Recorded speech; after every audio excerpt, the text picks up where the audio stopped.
Hello students, today we will start the third chapter of history, the making of global world. आज हम बात करेंगे history के third chapter की the making of global world, यानी इसका मतलब है वैश्वीकरण या वैश्वीकरण की दुनिया। तो इस चैप्टर में हम पढ़ेंगे, फर्स्ट टॉपिक है हमारा pre modern world and what is globalisation, benefits of globalization या how globalization took place and advantages and disadvantages of globalization। तो इस चैप्टर में ये पढ़ेंगे। तो ग्लोबलाइजेशन को अगर हम देखें, जो वैश्वीकरण है वो क्या है, तो इकोनॉमिक डेफिनेशन अगर हम देखते हैं तो इसका क्या है, spreading of business from one country to other, ideas, trade, migration, movement and capital. यानी कि एक देश से दूसरे देश में, अगर हम ग्लोबलाइजेशन की बात करें तो एक कंट्री से दूसरे कंट्री में बिजनेस कैसे स्प्रेड होना, बिजनेस का फैलना, और उसके साथ आइडियाज फैलना, माइग्रेशन, एक जगह से लोग दूसरी जगह जाते हैं अच्छे जॉब के लिए, अच्छी जिंदगी जीने के लिए, या आप लोग अपनी जगह छोड़कर दूसरी जगह माइग्रेट करते हैं, वहां पैसा इन्वेस्ट करते हैं। तो ये सारी चीजें ग्लोबलाइजेशन के अंदर आती हैं, जो कि हमने अपनी डेफिनेशन में देखा कि spreading of business from one country to other, ideas, trade, migration, movement of capital. ठीक है, ये हमारा ग्लोबलाइजेशन है।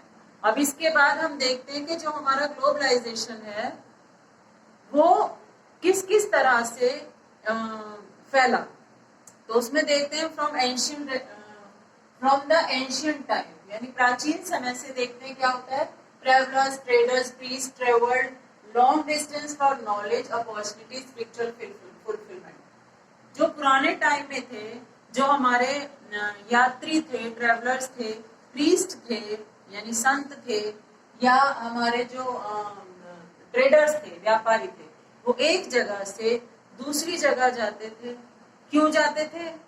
अपने जब वो एक जगह से दूसरी जगह जा रहे हैं घूमने, तो वो क्या क्या साथ लेके जाते थे? आइडियाज लेके जाते थे, स्किल और कुशलताएं, सामान, गुड्स, मनी या इन्वेंशन। इन्वेंशन कैसे कि एक जगह पे कोई इन्वेंशन हुआ है और वहां यदि कोई दूसरे कंट्री का व्यक्ति गया है तो वो उस इन्वेंशन को देखता है, ठीक है, वो फिर अपने देश में जाकर उसका उपयोग करता है या उसको बताता है कि वहां पर ये हुआ। अच्छा, कौन कौन सी चीजें होती हैं? तो अब ये जो हम देख रहे हैं कि जो ट्रेवलिंग के लिए लोग जाते हैं, जो पुराने टाइम से क्या क्या करने गए, नॉलेज प्राप्त करने गए, अवसर के लिए गए, या आध्यात्मिक फुलफिलमेंट के लिए गए। ठीक है, अब ये लोग क्या क्या ले जा रहे थे? विचार, स्किल्स, सामान, पैसा, इन्वेंशन, जर्म्स एंड डिजीज। अब जब एक जगह से दूसरी जगह जा रहे हैं और वहां मान लीजिए कोई बीमारी फैली है, तो वो बीमारी को भी वो अपने साथ अपने देश ले आते हैं। तो ये हमारा हो गया जो एंशियंट टाइम में हमने देखा। ठीक है, अब आ जाते हैं सिल्क रूट। अब जो ग्लोबलाइजेशन था वो किस तरह फैला, तो फर्स्ट टॉपिक है हमारा silk route.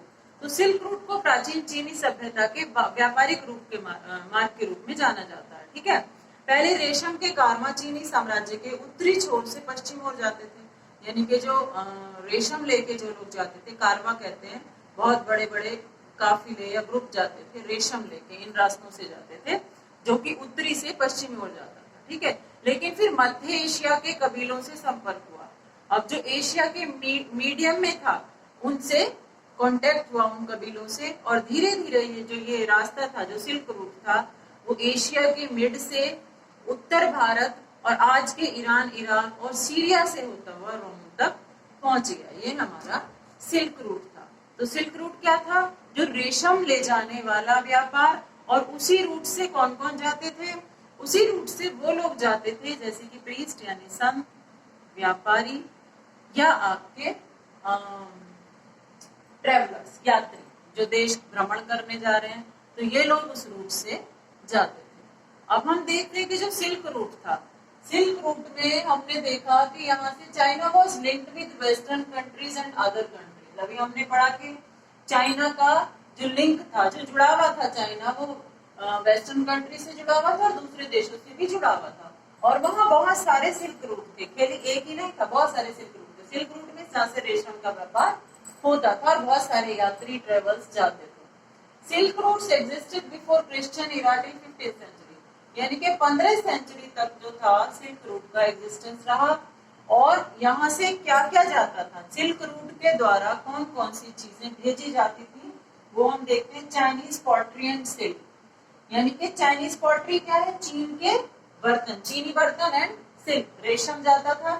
Gold and silver, सोना और चांदी ट्रेवल्ड यानी ले जाया जाता था यूरोप से एशिया के मार्केट में, ठीक है। और religious like Christians, Islam, Buddhism travelled through silk route. और जितने भी रिलीजियस लोग थे, वो इस्लामिक थे या बुद्धिज्म थे या वो क्रिश्चियंस थे, वो भी इसी रूट के थ्रू क्या क्या करते थे, यात्रा किया करते थे। और वहां से दूसरे देश से नॉलेज गेन करना या अपने धर्म का प्रचार करना या दूसरे देश में भ्रमण करना।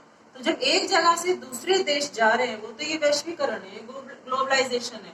क्यों? क्योंकि वहां का कल्चर वो सीख रहे हैं, वहां का कल्चर वो ला रहे हैं, वहां के इन्वेंशन वो देख रहे हैं, वो ला रहे हैं, वहां के आइडियाज वो ला रहे हैं, या मनी इन्वेंशन वो एक जगह से दूसरी जगह हो रहा है।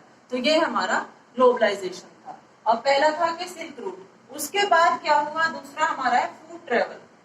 अब जब सिल्क रूट के थ्रू भ्रमण हुआ, ग्लोबलाइजेशन हुआ, तो फूड में क्या चेंजेस आए, क्या ग्लोबलाइजेशन हुआ।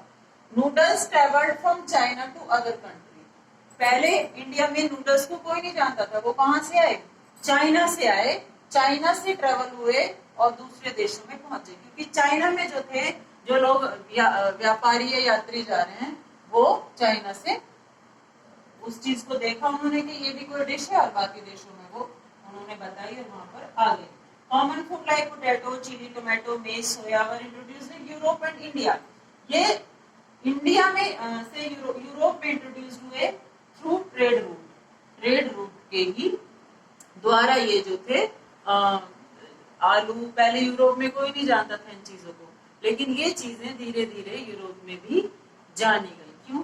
जैसे हम देखते हैं कि हमने देखा जो नूडल्स थे वो हमने पढ़े कि चाइना से आए, इंडिया में पहले कोई नहीं जानता था। उसी तरह कॉमन फूड थे आलू, मिर्च, टमाटर, मक्कर या मक्का या सोयाबीन, ये यूरोप और इंडिया से में पहले नहीं थे, लेकिन ट्रेड के द्वारा ये वहां से आए। लोग एक दूसरे जगह गए और उन्होंने जाना कि ये चीजें हैं, तो वापस दूसरी जगहों पे भी फैल गई। तो अब इन्हें पोटैटो के बारे में लोगों को पता चला, और लोग पहले क्या करते थे, पहले जानते ही नहीं थे वो पोटैटो को। अब कुछ जगहों पे ऐसा हुआ कि लोगों ने पोटैटो पर ही डिपेंड हो गए और उसी को ही अपना मेन भोजन बना लिया।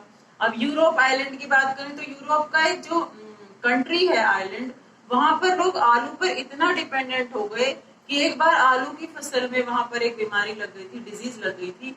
तो वो बीमारी की वजह से 1840 में आलू वहां पर खत्म हो गया और एक तरह से बीमारी की वजह से नष्ट हो गया।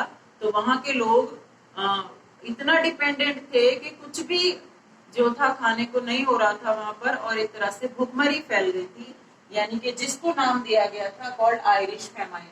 उसको आयरिश फेमाइन यानी आयरलैंड की का अकाल या सूखा कहा गया उसको, ठीक है।